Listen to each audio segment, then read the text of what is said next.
Friends, welcome to secret of சமையல். இன்னைக்கு நம்மளோட சேனல்ல நாம பார்க்க போறது ஒரு ஸ்ட்ரீட் ஃபுட் ரெசிபி. இது வந்துட்டு தவா பன்னீர். ஸ்டார்டர் மாதிரி சாப்பிடலாம், இல்லைன்னா ஒரு சப்பாத்திக்குள்ள வச்சு ரோல் பண்ணி ஒரு காட்டி ரோல் மாதிரி சாப்பிடலாம். இந்த சிம்பிளான தவா பன்னீர் எப்படி செய்யறது அப்படின்னு பாக்கிறதுக்கு முன்னாடி நீங்க என்னோட சேனலுக்கு இப்பதான் முதல் முறையா வந்திருக்கீங்கன்னா வீடியோ கீழே இருக்கிற சப்ஸ்கிரைப் பட்டனை மறக்காம பிரஸ் பண்ணிக்கோங்க. பக்கத்துல இருக்கிற நோட்டிபிகேஷன் பெல்லையும் மறக்காம கிளிக் பண்ணிக்கோங்க. அப்பதான் என்னோட ஃபியூச்சர் நோட்டிபிகேஷன்ஸ் உங்களுக்கு உடனே வந்து சேரும். சரி, வாங்க டிலே பண்ணாம இந்த செம டேஸ்டியான ஈஸியான ஒரு தவா பன்னீர் எப்படி செய்யலாம்னு பார்க்கலாம். ஒரு மிக்சிங் பவுல் எடுத்துக்கோங்க. நம்ம ஃபர்ஸ்ட் ஒரு மேரினேஷன் ரெடி பண்ண போறோம். இந்த பன்னீருக்கு ஒரு 3 டேபிள் ஸ்பூன் அளவுக்கு நம்ம திக்கான கர்ட் போட்டுக்கலாம். இது வந்து நல்லா ஃப்ரெஷ்ஷான கெட்டியான கர்டு. இது கூட ஒரு 1/2 டீஸ்பூன் காஷ்மீர் சில்லி பவுடர் சேர்த்திக்கலாம். அதே மாதிரி 1/2 டீஸ்பூன் கரம் மசாலா பொடி. இந்த மேரினேஷனுக்கு தேவையான அளவு மட்டும் உப்பு சேர்த்திக்கோங்க. இதை ஃபர்ஸ்ட் நல்லா மிக்ஸ் பண்ணிடலாம். இந்த மாதிரி நல்லா மிக்ஸ் பண்ணிட்டு நான் ஒரு 1/4 கிலோ அளவுக்கு பன்னீர் இந்த மாதிரி கியூப்ஸா வெட்டி வச்சிருக்கேன். இது வந்துட்டு இதுல சேர்த்திக்கலாம். சேர்த்தி நல்லா பன்னீர் உடையாம நல்லா மிக்ஸ் பண்ணி விட்டுருங்க. இந்த மசாலால எல்லா இடத்துலயும் கோட் ஆகுற மாதிரி. இது மாதிரி கொஞ்சம் பெரிய பெரிய கியூப்ஸா போட்டுக்கோங்க. அப்பதான் வந்துட்டு உங்களுக்கு நல்லா இருக்கும் தவா பன்னீருக்கு. நல்லா மிக்ஸ் பண்ணியாச்சு. நம்ம இதை இப்படியே ஒரு 10 நிமிஷம் ஊற விட்டுலாம்.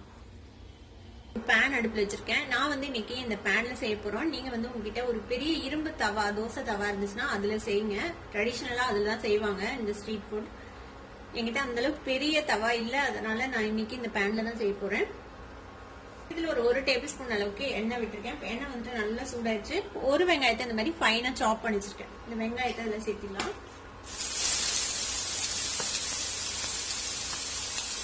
கூடவே 2 பச்சை மிளகாவை பொடியா நறுக்கி வச்சுட்டேன், அதையும் சேர்த்துக்கலாம். இந்த வெங்காயம் பச்சை மிளகாய் ரெண்டையும் நம்ம நல்லா வதக்கிக்கலாம். வெங்காயம் நல்ல கோல்டன் கலரா வதங்கிடுச்சு. இப்போ இது கூட நம்ம ஒரு 1 டீஸ்பூன் அளவுக்கு இஞ்சி பூண்டு விழுது சேர்த்துக்கலாம். இஞ்சி பூண்டு விழுதையும் இதோட சேர்த்து நல்லா பச்சை வாசனை போற வரைக்கும் வதக்கி விட்டுருங்க.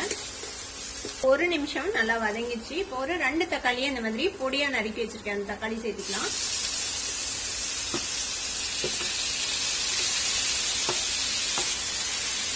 இந்த தக்காளியும் இதோட சேர்த்து நல்லா வதக்கி விட்டுருங்க.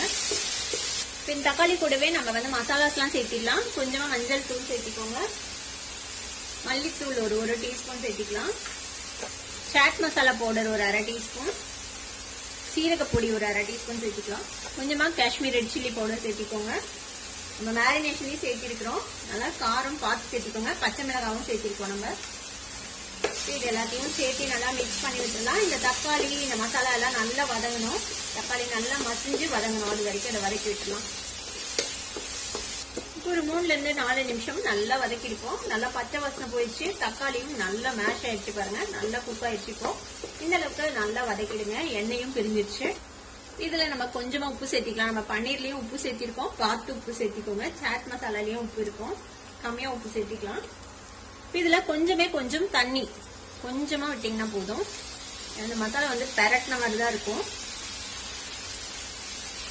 இந்த மசாலா எல்லாம் ஒண்ணு சேர்ந்து வரதுக்காக கொஞ்சம் தண்ணி இதையும் நல்லா வதக்கி வச்சுக்கலாம்.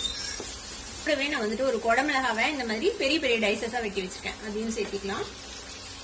இந்த குடமிளகாவையும் இதோட சேர்த்து வதக்கி வச்சுக்கலாம். இது ஜஸ்ட் ஒரு 1 நிமிஷம் மட்டும் வதங்கட்டும். குடமிளகா வந்துட்டு உங்களுக்கு அந்த கிரன்ச்சோட இருக்கணும், அப்பதான் நல்லா இருக்கும்.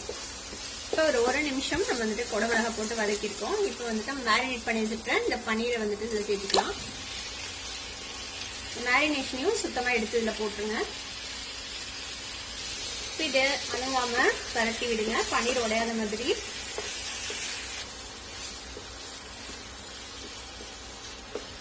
இதுக்கு மேல 1 டீஸ்பூன் அளவுக்கு பட்டர் சேர்த்திக்கோங்க. இதுக்கு மேல கொஞ்சமா கசூரி மேத்தியை நம்ம க்ரஷ் பண்ணி சேர்த்திக்கலாம். இதை அழுங்காம மிக்ஸ் பண்ணி விடுங்க. முடிஞ்ச அளவுக்கு இதை வந்துட்டு ஒரு இரும்பு தவால செய்ய ட்ரை பண்ணுங்க. இன்னுமே அந்த ஒரு அத்தன்டிக்கா இருக்கும், அந்த ஸ்ட்ரீட் ஃபுட்டோட அதே ஃபிளேவர்ல கிடைக்கும். மிக்ஸ் பண்ணி விட்டு ஜஸ்ட் ஒரு 5 நிமிஷம் இப்படியே லோ ஃப்ளேம்ல வந்துட்டு நம்ம குக் பண்ணிக்கலாம்.